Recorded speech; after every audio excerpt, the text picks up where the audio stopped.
क्या वो जब एक मुस्लिम ब्रिगेडियर को पाकिस्तानी सेना ने खरीदना चाहा और दुबई में मोदी जी से भी ज्यादा इज्जत शाहरुख खान को क्यों मिलती है। और ऐसी बॉलीवुड हीरोइन जिन्हें मोटापे की वजह से होना पड़ा रिजेक्ट और जल्दी जवान दिखने के लिए इन हीरोइनों ने लगवाए इंजेक्शंस और इस अभिनेत्री को हुआ 3 बच्चों के पिता से प्यार और बॉलीवुड कलाकारों की शर्मनाक हरकतें जो कैमरे में कैद हो गयी। सुनील शेट्टी ने क्या किया इन नेपाली महिलाओं के साथ, जानने के लिए बने रहिएगा वीडियो के अंत तक। फैक्ट नंबर 12, अपने मोटापे की वजह से रिजेक्ट हुई बॉलीवुड की अभिनेत्रियां हुमा कुरैशी अपने मोटापे की वजह से कई बार रिजेक्ट हुई हैं। कई बार ऑडिशन देने गई हुमा को उनके ज्यादा वजन के कारण रिजेक्ट कर दिया गया, लेकिन उसके बाद भी अपने टैलेंट के दम पर उन्होंने अपनी जगह बनाई और आज बॉलीवुड में अच्छा काम कर रही हैं। विद्या बालन ने इस बात को कबूल किया है कि उनके बढ़े हुए वजन की वजह से कई रोल उनके साथ हाथ से निकल चुके हैं, लेकिन उसके बाद भी विद्या बालन ने रोल पाने के लिए खुद को दुबला करना एक्सेप्ट नहीं किया, बल्कि अपने दम पर बॉलीवुड में जगह बनाई है। शत्रुघ्न सिन्हा की बेटी सोनाक्षी सिन्हा भी कई बार अपने मोटापे की वजह से रिजेक्ट हुई है। 80 किलो की सोनाक्षी सिन्हा को बॉलीवुड में एंट्री लेने में काफी परेशानी हुई थी, लेकिन सलमान खान की बदौलत आज ये बॉलीवुड में काम कर रही है। सारा अली खान कभी 100 किलो से ज्यादा की हुआ करती थी, लेकिन बॉलीवुड में आने से पहले उन्होंने अपना वजन कम किया। फैक्ट नंबर 11, बॉलीवुड स्टार्स द्वारा की गई शर्मनाक हरकतें। अक्षय कुमार एक बार एक फैशन शो में गए हुए थे, जहां पर उनकी पत्नी ट्विंकल खन्ना भी आई थी। फिर क्या था, अक्षय कुमार अपना आपा खो बैठे और उन्होंने अपनी जीन्स के बटन अपनी पत्नी से खोलने के लिए कहा। हालांकि ये सिर्फ एक पब्लिसिटी स्टंट था, लेकिन अक्षय कुमार पर अश्लील हरकतें करने का केस ठोक दिया गया। रणवीर सिंह ने भी ऐसे ही हरकत की थी। पिछले दिनों रणवीर ने एक मैगजीन के लिए न्यूड फोटोशूट करवाया, जिसके बाद जनता काफी भड़क गई और रणवीर के ऊपर केस भी हो गया। यहाँ तक कि लोगों ने कपड़े इकट्ठा करके रणवीर तक भेजने की बात भी कही कि रणवीर के पास कपड़े कम पड़ गए हैं, इसलिए हम उन्हें कपड़े दान कर रहे हैं। फैक्ट नंबर 10, वो कलाकार जिन्होंने जल्दी जवान होने के लिए लिया इंजेक्शन का सहारा। शिवांगी जोशी, ये रिश्ता क्या कहलाता है सीरियल से फेमस हुई शिवांगी जोशी अपने पहले शो में बच्चे दिखती थी, जिसके बाद जब ये बेइंतहा शो में नजर आई तो अचानक से बड़ी दिखने लगी। इसके बाद अंदाजा लगाया जाता है कि इन्होंने इंजेक्शन का सहारा लिया है। हंसिका मोटवानी के अचानक से जवान हो जाने की बाद पूरे बॉलीवुड में हंगामा मच गया है। कोई मिल गया फिल्म में बच्ची के रोल में नजर आई हंसिका कुछ सालों बाद ही अचानक से बड़ी हो गई। असल में इनकी मम्मी एक डॉक्टर हैं, जिन्होंने इन्हें हार्मोनल इंजेक्शन लगाकर अचानक से जवान कर दिया। फुलवा सीरियल में काम करने वाली जन्नत जुबैर भी अचानक से बड़ी हो गई थी, जिसके बाद लोगों ने अंदाजा लगाना शुरू किया कि ज्यादा काम पाने की चाहत में जन्नत ने इंजेक्शंस लिए हैं। अवनीत कौर के बारे में भी यही कहा जाता है कि जब इन्हें काम मिलना बंद हो गया था तो इन्होंने काम पाने के लिए इंजेक्शन का सहारा लिया और जल्दी से जवान हो गई। बालवीर की अनुष्का सेन ने भी ऐसा ही कुछ किया था। चेहरे से छोटी और शरीर से बड़ी दिखने वाली अनुष्का को देखकर साफ नजर आता है कि उन्होंने कोई ट्रीटमेंट लिया है। फैक्ट नंबर 9, दोस्तों आप भी कभी ऐसी समस्या में पड़ सकते हैं कि जब आप एटीएम से नोट निकालने जाएं तो आपके हाथ में मशीन से नकली नोट आ जाए। ऐसे में क्या किया जाए? जब भी आपके साथ ऐसी कोई समस्या हो तो आपको सबसे पहले नोट को चेक करना है कि वो असली है या नकली, और अगर एटीएम से निकला आपका नोट नकली है तो आप एटीएम में लगे सीसीटीवी कैमरा पर अपने सारे नकली नोटों के आगे और पीछे की तरफ से दिखाएं। उसके बाद एटीएम से अपने बैलेंस अकाउंट की पर्ची जरूर निकालें। इसके तुरंत बाद आपको अपने बैंक से संपर्क करना चाहिए और उन्हें नकली नोट मिलने की सूचना देनी चाहिए। उसके बाद बैंक आपके नकली नोट को लेकर असली नोट आपको वापस कर देता है। फैक्ट नंबर 8, टॉप 10 मुस्लिम इंडियन एक्ट्रेस आयशा टाकिया जिन्होंने टार्जन मूवी से बॉलीवुड में डेब्यू किया था, एक मुस्लिम है। सना खान जो कि सलमान खान की फिल्म नजर आ चुकी हैं और अब बॉलीवुड को अलविदा कहकर अपना घर परिवार संभाल रही हैं। जायरा वसीम जिन्होंने दंगल पिक्चर में काम किया था, जिसके बाद उन्होंने अपने धर्म का सम्मान करते हुए बॉलीवुड को अलविदा कह दिया। दिया मिर्जा एक समय मिस इंडिया रह चुकी हैं, जिन्होंने कई अच्छी फिल्मों में काम किया है। हुमा कुरैशी जिन्हें गैंग्स ऑफ वासीपुर में काफी पसंद किया गया था। जरीन खान, कैटरीना कैफ की कॉपी दिखने वाली जरीन खान ने सलमान खान के साथ वीर फिल्म से डेब्यू किया था। हिना खान जो कि इंडियन टेलीविजन में काफी साल काम कर चुकी हैं और अब फिल्मों में भी नजर आती हैं। फातिमा सना शेख जिन्होंने बाल कलाकार के रूप में अपने करियर की शुरुआत की थी और दंगल फिल्म में भी नजर आ चुकी हैं। 90 के दौर में बतौर हीरोइन काम करने वाली तब्बू आजकल फिल्मों में बहुत ही बढ़िया काम कर रही है। सारा अली खान जिन्होंने केदारनाथ फिल्म से डेब्यू किया था और कैटरीना कैफ जो कि बॉलीवुड की नंबर 1 हीरोइन है। फैक्ट नंबर 7, दोस्तों कहते हैं कि प्यार अंधा होता है, ना उम्र देखता है, ना पैसा ना जायदाद, जिससे होना होता है बस हो जाता है। हम बात कर रहे हैं 70 और 80 के दशक के दिग्गज एक्ट्रेस जया प्रदा की। फिल्मी करियर में सफल रहने के बाद राजनीति में भी सफल रही जया प्रदा अपनी पर्सनल लाइफ में सफल नहीं रह पाई। तेलुगु फिल्मों में अपना करियर शुरू करने वाली जया प्रदा ने हिंदी फिल्मों में बेहतरीन सफलता पाई। खूबसूरत जया प्रदा को फिल्म प्रोड्यूसर श्रीकांत नाहटा से प्यार हो गया था। इसके बाद उन्होंने 1986 में शादी भी कर ली। इनकी शादी बहुत विवाद में रही थी क्योंकि श्रीकांत पहले से शादीशुदा और 3 बच्चों के पिता थे। साथ ही उन्होंने अपनी पहली पत्नी को तलाक दिए बिना ही जया प्रदा से शादी कर ली थी। जया प्रदा शादी करके शादीशुदा तो हो गई थी, लेकिन कभी भी श्रीकांत की पत्नी नहीं बन पाई और उन्होंने अपनी पूरी जिंदगी ऐसे ही बिता दी। आपको बता दें जया प्रदा के कोई बच्चे नहीं है। फैक्ट नंबर 6, दोस्तों बॉलीवुड में बहुत से ऐसे कलाकार हैं जो बिना ढिंढोरा पीटे लोगों की मदद करते रहते हैं। इनमें से एक नाम आता है सुनील शेट्टी का, जिन्होंने 128 नेपाली महिलाओं को बचाया था। जी हाँ दोस्तों, सुनील शेट्टी ने 128 ऐसे नेपाली महिलाएं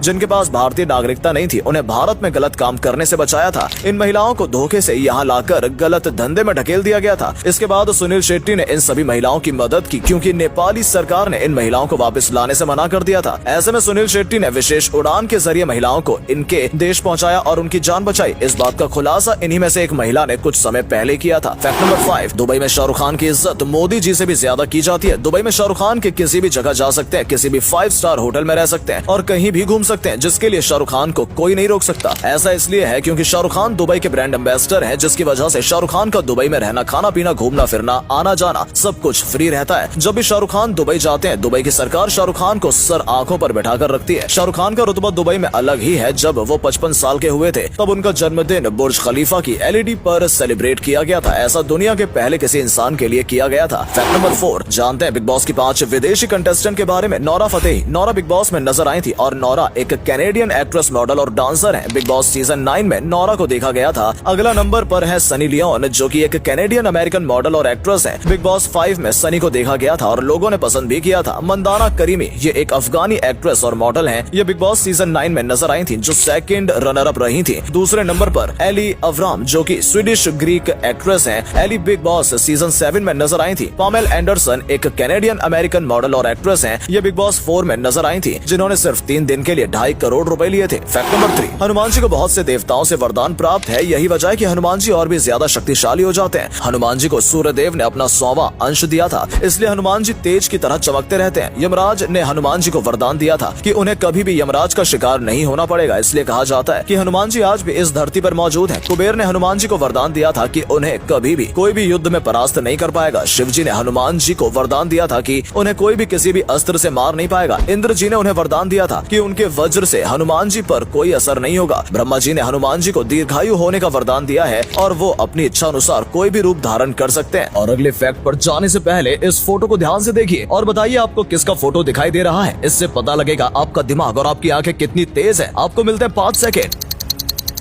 फैक्ट नंबर 2, दोस्तों हिंदू धर्म में गरुड़ पुराण के अनुसार मरे हुए लोगों की कुछ ऐसी चीजें हैं जिन्हें भूलकर भी इस्तेमाल नहीं करना चाहिए। मृत व्यक्ति के कपड़े कभी नहीं पहनने चाहिए, क्योंकि ऐसा करने से उस व्यक्ति की आत्मा आपके साथ जुड़ सकती है और उनकी यादें आपको सताने लगती हैं और उनकी ऊर्जा का भी आभास होता है। इसलिए मृत व्यक्ति के कपड़ों को नदी में प्रवाहित कर देना चाहिए। मृतक के गहने कभी भी धारण नहीं करने चाहिए, क्योंकि मृत व्यक्ति का लगाव कपड़ों से भी ज्यादा गहनों में होता है, क्योंकि गहने कपड़ों से भी ज्यादा शरीर के करीब होते हैं और मृत व्यक्ति की ऊर्जा गहनों में ही होती है। इसलिए किसी मृतक के गहने पहनने पर उनकी ऊर्जा आप पर भी असर डाल सकती है। इन गहनों को नए तरीके से बनवाकर पहना जा सकता है। फैक्ट नंबर 1, जब 1947 में पाकिस्तानी सेना द्वारा भारत पर हमला किया गया था, तब हमारी सेना के ब्रिगेडियर मोहम्मद उस्मान थे। पाकिस्तानियों को पता था कि जब तक ये भारतीय सेना में है उनका प्लान सक्सेस नहीं हो पाएगा, इसलिए उन्होंने ब्रिगेडियर को बरगलाने की कोशिश की। पाकिस्तानी सेना ने ब्रिगेडियर से कहा कि तुम भारतीय सेना छोड़ दो, तुम वहाँ सिर्फ ब्रिगेडियर हो, हम तुम्हें पाकिस्तान की सेना में जनरल की उपाधि दे देंगे। तो ब्रिगेडियर ने जवाब दिया, मेरे देश की जिम्मेदारी नहीं है मुझे आगे बढ़ाना, लेकिन मेरी जिम्मेदारी है मेरे देश को आगे बढ़ाना। मैं अपने देश के साथ गद्दारी नहीं कर सकता। और इस तरह से ब्रिगेडियर उस्मान ने अपने देशभक्त होने का सबूत पाकिस्तान की सेना के मुंह पर दे मारा। दोस्तों अगर आपको ये वीडियो पसंद आई हो तो इसे अधिक से अधिक लाइक और शेयर करें। साथ ही हमें कमेंट करके बताएं कि आपको इनमें से कौन सा फैक्ट सबसे ज्यादा मजेदार लगा। आज के लिए इतना ही, आपसे फिर मिलेंगे एक नई वीडियो और ढेर सारी रोचक जानकारियों के साथ।